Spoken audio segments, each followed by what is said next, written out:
लक्ष्य online classes में आपका हार्दिक अभिनंदन है, स्वागत है। आप सभी को बता दें कि YouTube जो चैनल है मेरा लक्ष्य ऑनलाइन क्लासेस, उसको जल्द से जल्द सब्सक्राइब करें, एक कमेंट करें, शेयर करें। उसके साथ साथ हमारा फेसबुक पेज है जो उस पर भी लगातार वीडियो अभी आपस में डल रही है, ब्लॉग भी डाला जा रहा है और एजुकेशन से रिलेटिव हर एक वीडियो मेरे फेसबुक पेज पे भी डल रहा है और मेरे इंस्टाग्राम पेज पे भी चल रहा है। इंस्टाग्राम पेज आकाश मेहता 23 के नाम से है और फेसबुक पेज आकाश मेहता से है। अगर बात की जाए तो अभी हमारा जो क्लास है संस्कृत का, जो एग्जाम स्पेशल अभी वीडियो डल रहे हैं मेरे यूट्यूब चैनल पे, लगभग एग्जाम स्पेशल वीडियो भी डल रहे हैं और एग्जाम के रिलेटिव वीडियो डाले जा रहे हैं और साथ साथ एकेडमिक रूप से चैप्टर वाइज भी वीडियो डाले जा रहे हैं। अभी फिलहाल हम संस्कृत की बात करते हैं। संस्कृत अगर 10th में, क्लास 10th में देखा जाए तो 100 नंबर का सब्जेक्ट है, जो स्कोरिंग सब्जेक्ट भी है। अगर इसमें आपका अच्छा नंबर नहीं आता तो आपका 400 का सप्ताह टूट जाता है। अगर फिर बात की जाए तो संस्कृत के लिए हम मात्र 5 प्रश्न को लेकर जिक्र करेंगे, जिस 5 प्रश्न एग्जाम में 2 नंबर का पूछा जाता है। कितना नंबर का? 2 नंबर का पूछा जाता है। ये देखा जाए तो 10 नंबर आपको कंफर्म करना है, तो इस वीडियो को देखना पूरा लास्ट तक पड़ेगा। चलिए, पहला प्रश्न है, महात्मा बुद्ध ने पटना के बारे में क्या कहा था? महात्मा बुद्ध जो दूसरा चैप्टर है हमारा पाटलिपुत्र वैभव, जिसकी राजधानी बिहार की राजधानी पटना है, पटना से रिलेटिव एक चैप्टर है जो 2500 ईसा पूर्व से रिलेटिव बात उसमें जिक्र किया गया है संस्कृत में। संस्कृत की बात की जाए तो महात्मा बुद्ध पटना के बारे में क्या कहा था? महात्मा बुद्ध जब प्राचीन काल में सबसे पहले पटना आते हैं,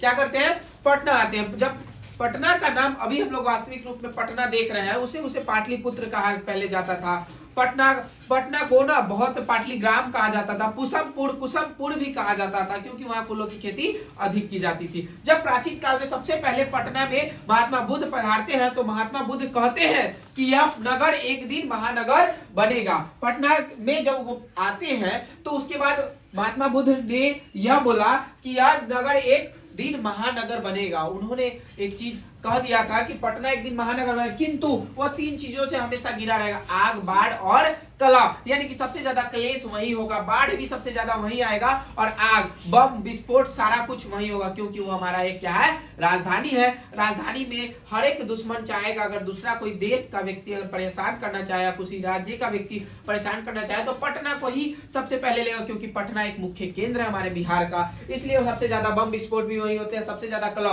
पूरे बिहार का जो भी प्रशासनिक व्यवस्था हो या किसी भी चीज का केस हो, बड़ा से बड़ा केस हो, वो कहां जाता है? पटना में जाता है। यानी कि सबसे ज्यादा कलह भी पटना में होता है। देखिए, भविष्यवाणी बुद्ध ने जो भविष्यवाणी वहां की, हम आधुनिक युग में पढ़ रहे हैं, समझ रहे हैं। जो 2500 साल पहले बोला गया वो चीज आज हम लोग देख रहे हैं नहीं। सबसे ज्यादा विस्फोट भी पटना में ही होता है, सबसे ज्यादा बाढ़ भी पटना में आता है, सबसे ज्यादा कलह भी पटना में आता है। तो ये बात उनका सत्य रहा। क्या रहा?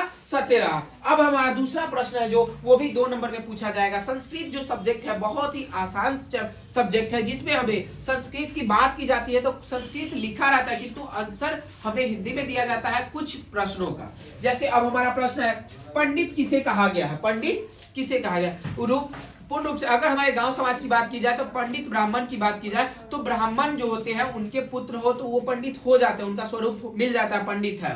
किंतु अगर पंडित की वास्तविकता क्या है, पंडित कहा किसे गया है? हमारे संस्कृत में कहा गया है जिसका कार्य जो व्यक्ति अगर कोई काम कर रहा है उसके लिए ठंडा, गर्मी, उष्ण, जो भी कलह, समृद्धि और समृद्धि, किसी प्रकार की परेशानी को सामना न कर रहा है, उसे किसी चीज से कोई टेंशन नहीं है, वो पंडित कह सकते हैं, उसे हम पंडित कह सकते हैं। अच्छा, पंडित हम उसे कह सकते हैं, कोई भी पंडित है और उसे वो नहाता 4-5 दिन बाद है, वो पंडित नहीं है इस दुनिया में, उसे पंडित हम नहीं कह सकते हैं। इसमें नॉर्मल इंसान भी जो पंडित के उन रूपों को अगर हम अपने अंदर लाते हैं तो हम भी एक पंडित बन सकते हैं। जैसे कि दूसरी बात की जाए तो पंडित के लिए हमने 2 बातें इसमें जिक्र किया है, जिसमें हमने जिक्र किया है, पहला कि पंडित वह है जो किसी ठंडा, गर्मी, ना समृद्धि और समृद्धि, धन दौलत जैसे लोभ न करे और उससे अपने रूप में काम करे, उसे पंडित कहते हैं। दूसरा है जो सभी जीवों की रहस्य को जानने वाला, जो सभी वस्तु के तत्वों के वस्तुओं को जानने वाला और सभी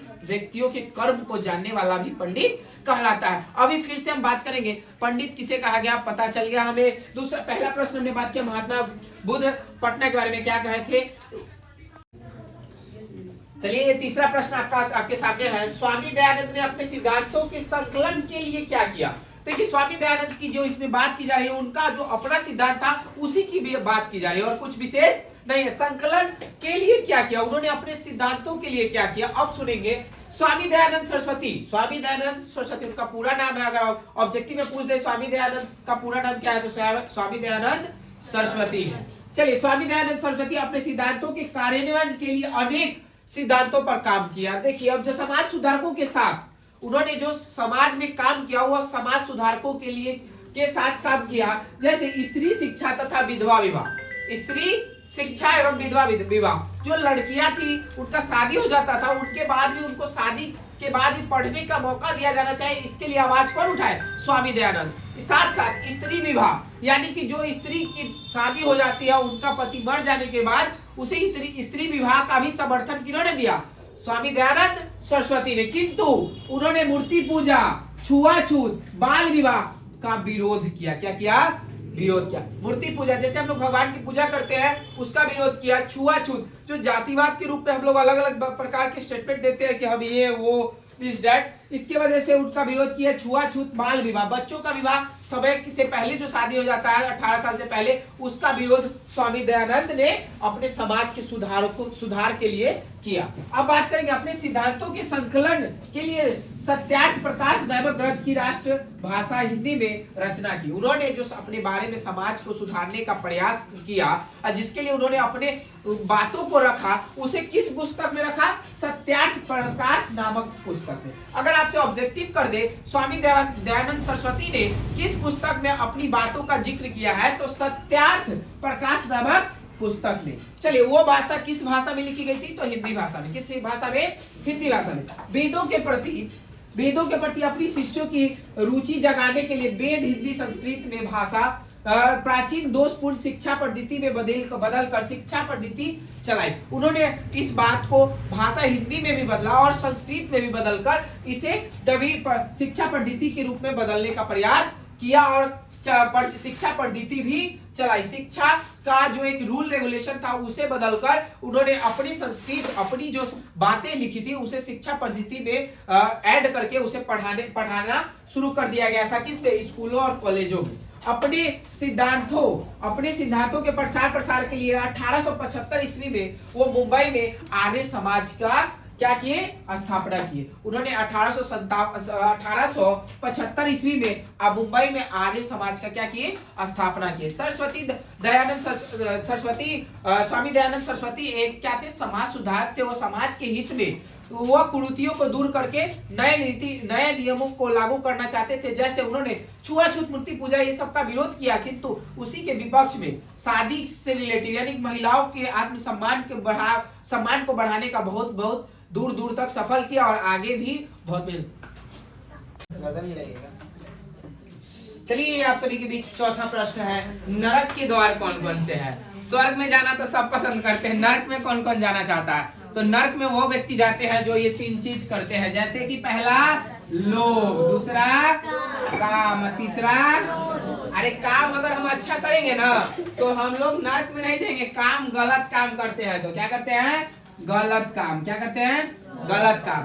क्रोध, यानी कि बिना गुस्सा में किया गया काम हमेशा वो गलत ही होता है, चाहे आप कुछ भी कीजिए। लोभ की बात है तो लोभ भी एक नरक का मुख्य रूप द्वार है। जैसे कि मतलब लोभ ऐसा नहीं होना चाहिए कि हमारे पास अगर पैसा नहीं है तो किसी का चोरी करके भाग जाए। चोरी करके भागेंगे तो जेल जाएंगे तो नरक में जाएंगे। कहा सुनते हैं, पता नहीं है, जेल तो गए नहीं है, फील नहीं हुआ। बैंक का चोखा भी खिलाया जाता है, अगर खाने को मिल जाए तो ये नरक से कम थोड़ी है। क्रोध में कभी भी इंसान को शांत रहना चाहिए। अगर उस स्थिति में इंसान क्रोध में कोई काम करता है तो वो हमेशा गलत ही होता है, वो कभी भी सही काम नहीं हो सकता है। अगर गुस्सा दिखाना है तो पढ़ने पे दिखाइए, काम आ जाएगा। लास्ट प्रश्न है 5वां। ये देखिए, नरक के द्वार कौन कौन से हैं, ये बहुत इंपॉर्टेंट प्रश्न है, 2 नंबर में पूछा जाता है और ऑब्जेक्टिव में ज्यादातर प्रश्न रहते हैं। लास्ट प्रश्न है हमारे इस YouTube चैनल का, 5 टॉप 5 बात किए थे। रामबाण संस्कृत का ये सिद्ध होंगे, अगर इस 5 को पढ़ लेते तो आपका 2-3 तो बिल्कुल वहां आएगा। फिर नेक्स्ट पार्ट वीडियो में हम लोग मिलेंगे, फिर आपको 5 दिया जाएगा नेक्स्ट वीडियो में 2-3 दिन बाद। चलिए, लास्ट प्रश्न, 4 आलसियों का साम्यवाद अपने शब्दों में लिखे। यानी कि जो 4 आलसी थे अलस कथा में, अलस कथा विद्यापति द्वारा रचित, उस कथा में 4 आलसियों की बात थी। जो चार आलसी थे उसके बीच में जो संवाद हुआ था उसके बारे में जानेंगे। तो फर्स्ट आलसी ने क्या कहा, आग लगने के कारण, आग लगने के कारण, आग लगा नहीं था, आग लगा दिया गया था। किसके लिए, किसके द्वारा? वीरेश्वर के दो मंत्री के द्वारा, वीरेश्वर के मंत्री के द्वारा। अगलगी के कारण जब लोग शोरगुल मचाने लगे, यानी कि जब आग लग गया तो हल्ला होने लगा, तो उसमें पहला व्यक्ति कहता है, एक आलसी ने कहा यह कैसा शोरगुल है, यानी कि यह आवाज हल्ला चिल्ला कैसा है। तो दूसरे ने कहा शायद यहाँ पर आग लगी हुई है। पहले ने कहा यहाँ हल्ला क्यों हो रहा है, दूसरे ने कहा यहाँ शायद आग लगी हुई है। क्या कहा? शायद आग लगी, कंफर्म नहीं है। सब आलसीय था। अब तीसरा कह रहा है कि तीसरा कह रहा है कि यहाँ कोई ऐसा धार्मिक व्यक्ति है जो हम लोगों के ऊपर भीगा हुआ कंबल या चादर या पानी उड़ा दे। पानी उड़ाया नहीं जाता है, कंबल, भीगा हुआ कंबल उड़ा दे। ऐसा किसने बोला? तीसरे ने। और चौथा लास्ट में बोलता है, तब चौथे ने कहा कि अरे वाह कितना आप सब बोलते हैं। इसका मतलब समझ आ गया कि ये जो चौथा था ये सबसे बड़ा आलसी था। क्या था? सबसे बड़ा। और चौथे ने कहा कि क्यों इतना बोलते हो, चुपचाप बैठो। इसका मतलब उसको जान प्यारा नहीं था। मिथिला के मंत्री वीरेश्वर जी का कहना था कि हमारे यहाँ वो व्यक्ति आए, वो व्यक्ति सुख सुविधा उठाए जो आलसी है, साथ साथ उसे किसी न किसी चीज का परेशानी है शारीरिक, किंतु ऐसा सुख सुविधा देखते हुए कुछ धूर्त लोग, यानी कि कुछ गांव समाज के अच्छे लोग भी टांग तोड़ ताड़ के जाके वहां बैठ गए थे उनके घर में, जिसके कारण मंत्री साहब ने सोचा यहाँ तो दिन दोगुना चार चौगुना बढ़ रहा है, लोग कहां से आ रहे हैं।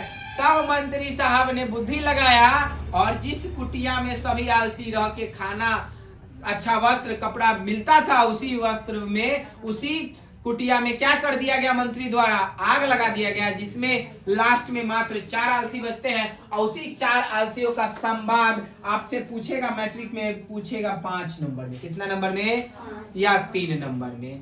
चलिए, अब आप सभी को अच्छा क्लास लगा हो तो आप मेरे चैनल पे सब्सक्राइब करें और शेयर करें और एक लाइक और कमेंट जरूर करें। आपके कमेंट से हमें मोटिवेशन मिलेगा और इसके साथ साथ हम लगातार जब तक हम एजुकेशन फील्ड में रहेंगे तब तक हम लगातार आपको एक वीडियो पर डे देंगे। एक सुबह एक शाम वीडियो लगातार मिलेगा। जय हिंद।